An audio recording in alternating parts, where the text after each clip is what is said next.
യന്ത്രത്തകരാറിനെ തുടർന്ന് കടലിൽ പെട്ടുപോയ കൈരളി എന്ന ബോട്ടാണ് മറൈൻ എൻഫോഴ്സ്മെന്റ് രക്ഷപ്പെടുത്തിക്കൊണ്ടുവരുന്നതിനിടെ നിയന്ത്രണം വിട്ട് കരയിലേക്ക് ഇടിച്ചുകയറി തകർന്നത്. നീണ്ടകര പുത്തൻതുറ സ്വദേശി രാകേഷിന്റെ ഉടമസ്ഥതയിലുള്ളതാണ് ബോട്ട്.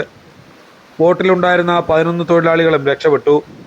യന്ത്രത്തകരാറിനെ തുടർന്ന് ബോട്ട് കടലിൽ അകപ്പെട്ടു പോയതറിഞ്ഞ് മറൈൻ എൻഫോഴ്സ്മെന്റ് ബോട്ടെത്തുകയും അപകടത്തിൽപ്പെട്ട ബോട്ടിനെ കെട്ടിവലിച്ചു കൊണ്ടുവരുന്നതിനിടെയുമാണ് മറൈൻ എൻഫോഴ്സ്മെന്റിന്റെ ബോട്ട് നിയന്ത്രണം വിട്ട് തിരയിൽപ്പെട്ടുപോയത്.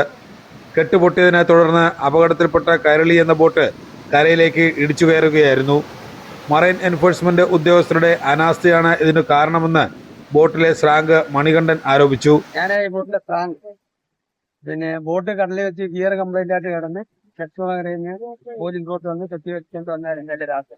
ഇന്നലെ 3 മണിക്ക് ബോട്ടിൽ 6 മണിയായപ്പോൾ അവർ വന്ന് 3 മണിക്ക് ഇവിടെ നിന്ന് വിട്ടെന്ന് പറഞ്ഞ് 6 മണിക്ക് അവിടെ വന്ന് കെട്ടി വലിച്ചോണ്ട് വന്നു.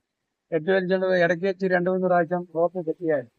ഇവിടെ മുട്ട് കയറാനായിട്ട് 30 പോയിന്റ് ഉള്ളപ്പോൾ ബോട്ട് തെക്കേ കിഴക്കോട്ട് കറക്കി 135 പോകുമ്പോഴത്തിന് ബോട്ട് കറക്കി വരും. ഇവിടം വരെ സംഭവം അടി കയറാൻ പോയ ബോട്ടാ കറക്കി. ഉറങ്ങിയതാണോ എന്തുവാന്ന് അറിയത്തില്ല.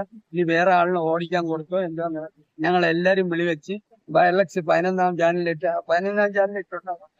അതിനകത്ത് നിന്ന് വിളിവെച്ച് ആളെല്ലാം ബോട്ടിൽ പോകുന്ന ആളെല്ലാം കംപ്ലീറ്റ് അണിയത്ത് വന്ന് വിളിവെച്ച് അവരുടെ അശ്രദ്ധ കൊണ്ട് ഈ ബോട്ട് ഇവിടെ കൊണ്ടുവന്ന് വലിയ മണ്ണെ മുട്ടില്ലെന്ന് പറഞ്ഞ് അവരുടെ ബോട്ട് തട്ടിയപ്പോഴത്തേക്ക് അവര് സ്പീഡ് വെച്ച് പടിഞ്ഞാറോട്ട് കറക്കി മാറി ഞങ്ങളെ ബോട്ട് റോപ്പ് പൊട്ടി ഞങ്ങൾ ഇങ്ങോട്ട് വഴി കയറി.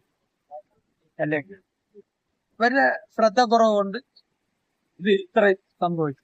ഭാഗ്യം കൊണ്ട് മാത്രമാണ് കൈരളി ബോട്ടിലുണ്ടായിരുന്ന മത്സ്യത്തൊഴിലാളികൾ രക്ഷപ്പെട്ടത്.